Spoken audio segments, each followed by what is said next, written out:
Greetings and welcome, friends. Mr. Waddy here. We're taking a look at page 151. We were talking about transformations of graphs of linear equations, and we were talking about these transformations.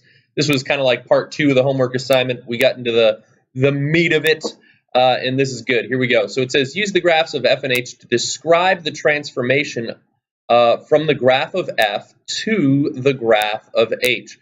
So here's my original function. You guys would have told me that the slope was 2/3 and the y-intercept was 4. So notice there's the y-intercept. And if I went down to backwards 3, there's another point on that line, down to backwards 3. And then check this out.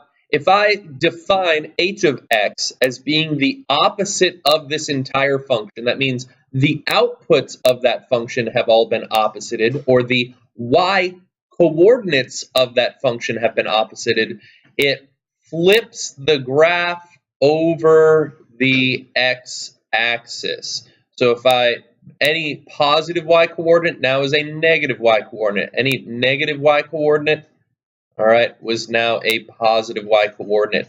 And so this was a reflection over the x-axis. There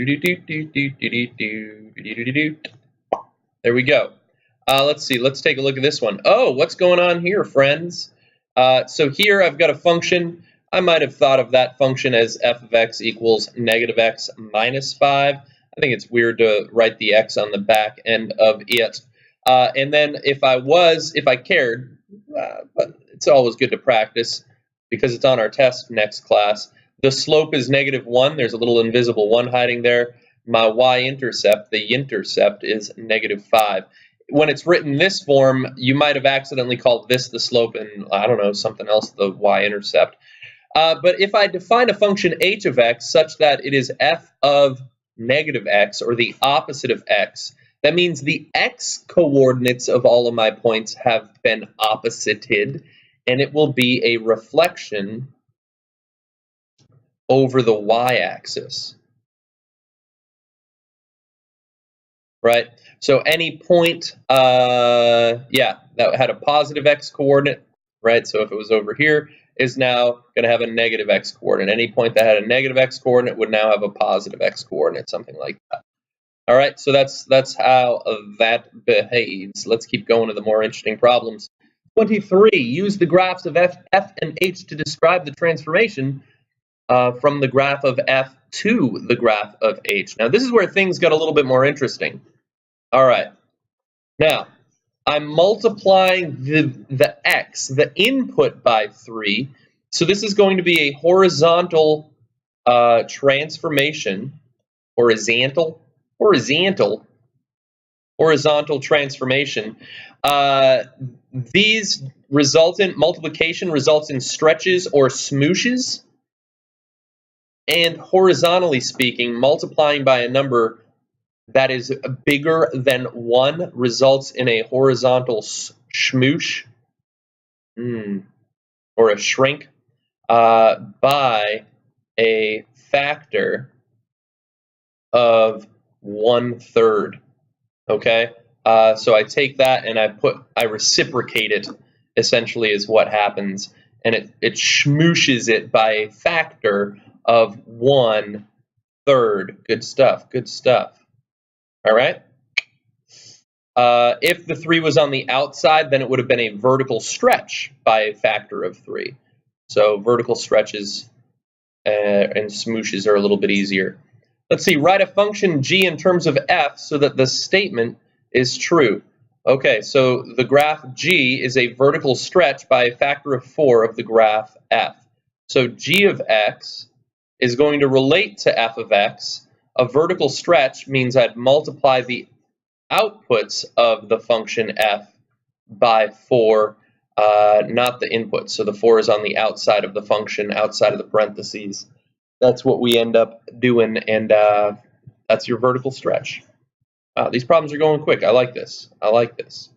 Here we go. Last problem. Wow, I thought this was going to take a lot of time, but maybe not. Maybe this problem will. Maybe I shouldn't speak so soon. Here we go. It says, describe the transformations from the graph of f to the graph of h. Okay?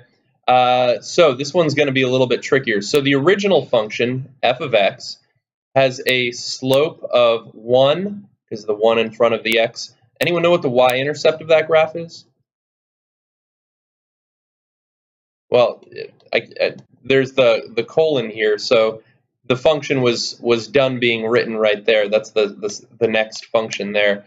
But yeah, you could have imagined there being a plus 0 or something to that effect. So the y-intercept for that function is 0. Let's see, they actually didn't even, oh no, they did say graph. Okay, there we go. So there's that, and then the slope is 1, so up 1 and over 1, and up 1 and over 1, up 1 and over 1. And when I draw that line,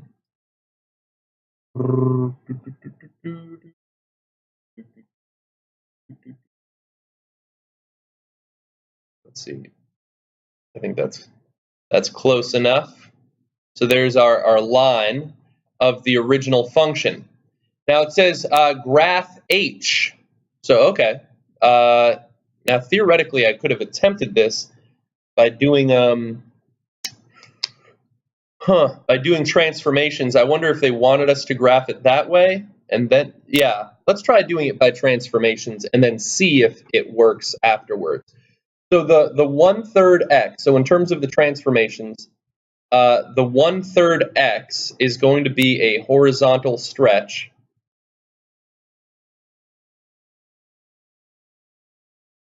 by 3, a factor of 3 is what happens with that 1/3. It's happening to the x, not to it's not happening to the entire function. So that's what is occurring. So let's do that. So horizontal stretch by 3, this point would stay the same. This point would move over here. This point, 3 times 2 is now going to be is 6. 3 times 3 is now going to be 9. This point at -1 is going to now be -3. This point at -2 for an x coordinate will be at -6. And so this line is not, I'm not done transforming it. Let's see, how did I miss that? Oh, did I not count 6 right? 2, 2. Oh.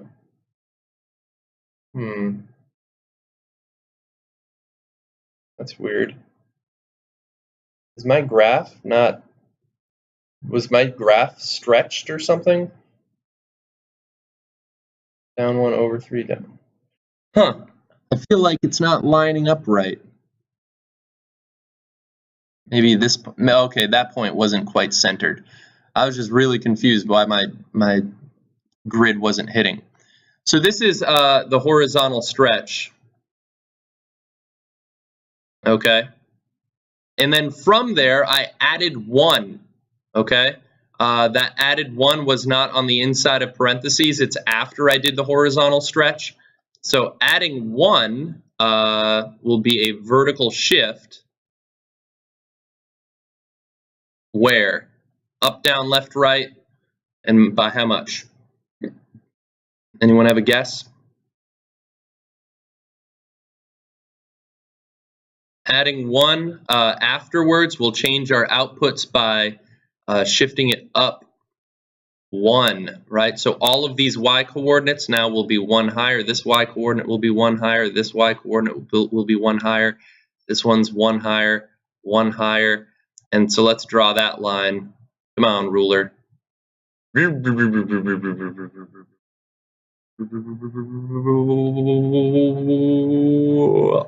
There we go. So there's our final line, okay? Right there. And I did that kind of doing transformations. So vert shift, sorry, is what resulted in the blue line. So that's the final line. Now, does that line match up to what this equation is if I wasn't thinking of it in terms of that? So for h of x, I'll tell you what I'll just do. If I was thinking of h of x in terms of slope-intercept form, what is the slope? Yeah, the 1/3. And what's the y-intercept? B equals 1. And I just want to verify, notice that is exactly what my blue line is. Here's a y-intercept of 1. And here's a slope of up 1 and over 3 and up 1 and over 3. hey, it's the same line.